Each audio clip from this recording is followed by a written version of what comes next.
Hello, I'm Mariama Diallo, filling in for Vincent Mokori, who's on assignment. This is Africa 54.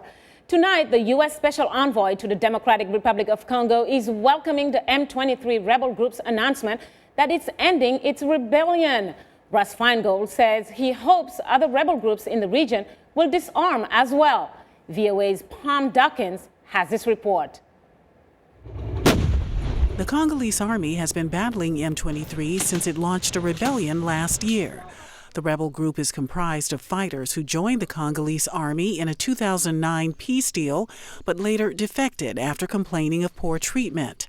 Former Senator Russ Feingold received word that M23 had decided to lay down its arms while at a meeting in South Africa on regional peace efforts.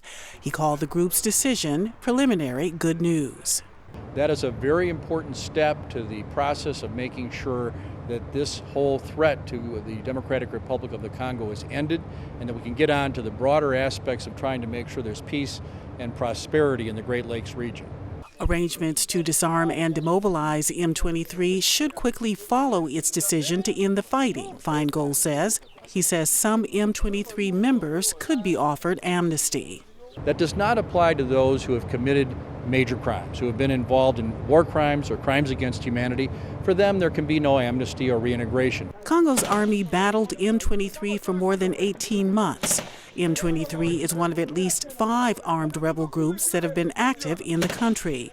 The tipping point came over the last few days as UN-backed Congolese soldiers pushed M23 fighters from their few remaining strongholds in the eastern DRC. In a region that has suffered so much, this is certainly a significant positive step in the right direction. It has to be followed by the disarming and demobilization of the other armed groups and a broader political dialogue.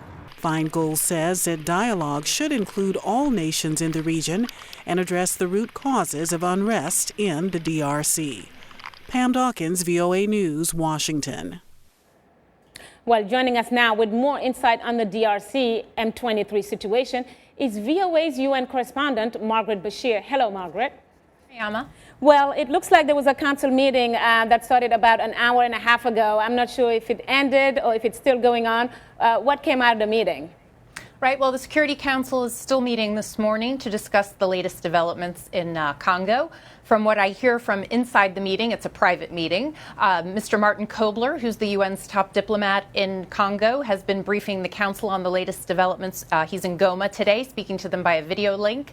He told them that combat ended on Tuesday. He said that with the declaration of the M23, the end of the group is really here, really at hand. And he said that their defeat has really changed the whole dynamics surrounding the Kampala peace talks. So hopefully now we'll see perhaps an imminent return to the table in Uganda to sign a final agreement. He didn't say that per se, but that's hopefully the implication that there will be a final agreement now in the next few days. I was actually going to ask you that question. They talk about signing a peace deal. So any ideas on about when is it going to happen? Is it going to be sooner rather than later?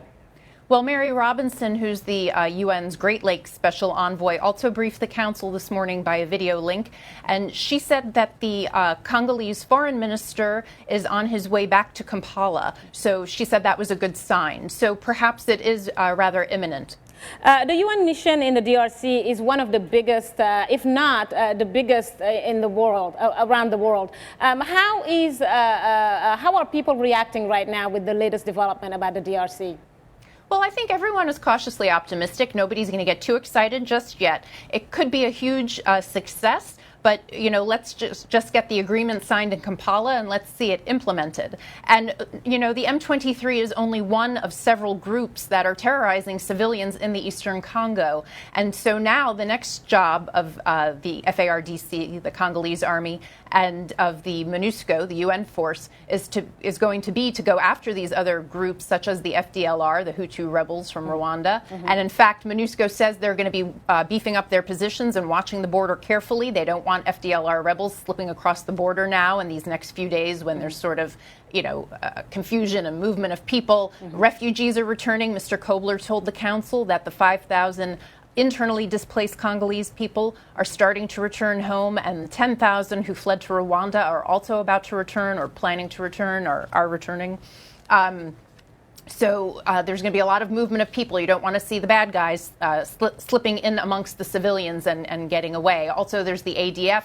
There's the Mai Cheka, several Mai groups. So there's a lot still to be done in the Congo. It's not finished just with the defeat of the M23. It's just one group. Absolutely. I'm just, the M23 is one group, and there are 20 or more other rebel groups in that region. Thank you, Margaret, for joining us and giving us this insight. Margaret was reporting live from the United Nations.